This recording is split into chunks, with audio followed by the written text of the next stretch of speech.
The exhibition tells the story of the Vikings of Denmark, who were feared all over Europe because of their large fleets of ships with fierce warriors.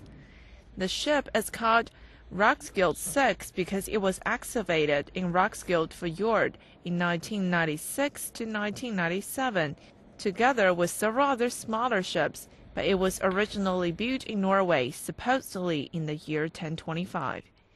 Ships of these dimensions enable Danish and Norwegian kings to transport large numbers of warriors very quickly, which was the prerequisite for being able to conquer England and maintain their domination of the North Sea regions for several centuries.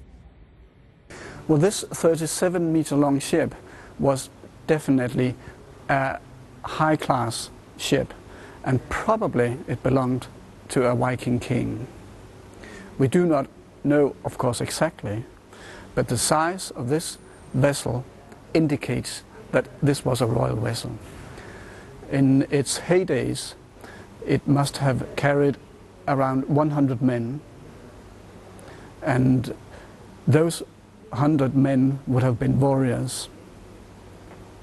And the ship would have been fast, rowed by 80 of these 100 warriors, and it would have been among the fastest ships of its time. Around 25% of the original oak wood that the ship was built of was preserved as it was lying in Roskilde Fjord, but to be able to put it on exhibition like it is now, it's taken a great deal of effort, not the least to prevent the old planks to disintegrate when they dried out of water. To prevent this very special process of impregnating it with a special kind of wax through a freeze-dry process has been going on for years. A reconstruction was made in order to build this steel support we see here, and in order to give the conservators the right shape within they should freeze-dry the ship pieces. And altogether, when it was decided that we were going to use this ship, which was back in 2009, we have been focusing on this ship for 4 years, doing vacuum freeze drying. I think we spent between 8,000, 10,000 man-hours working on it, and we have had carried out 9 vacuum freeze drying processes of 5 months, and we had a blacksmith company building this support for us over 1 year. The ship is contemporaneous with the Danish king Knut the Great, who conquered England in 1016 and Norway in 1028, and it was probably part of his fleet.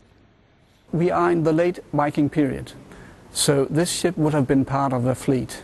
And we have written sources telling about fleets of up to almost 200 ships. Whether all of them were of this size is questionable. I could imagine this would have been one of the largest in a fleet. When a Viking fleet arrived at the coast of the country, they would conquer or simply loot or claim ransom for not attacking. They would be a terrifying sight. Not only because of the large-scale fleet that would be seen, but also because of the luck and the reputation of the Viking warriors, who was known as extremely violent and ruthless when they went into a fight. I do believe that their attitude was much more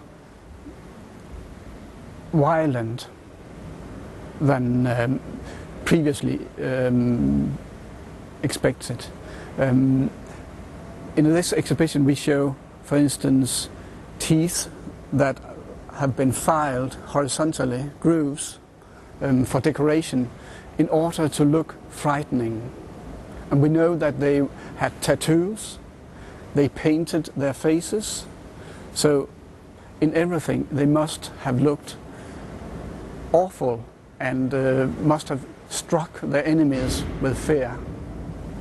Viking is a traveling exhibition which will move on to London and Berlin. The construction makes it possible to simply pack it all into 2 climatized containers, so the last journey for the Viking longship has not been made yet. chances are that it will go on an even longer trip than ever before, perhaps even to China. We hope we will be able to come to China. It should be possible, and if that happens, then the ship will definitely come longer now than it did when it was sailing, although we know that it has been sailing around in the Scandinavian and maybe also over to the United Kingdom. The Viking show opened on June 22nd and will last until November 17th.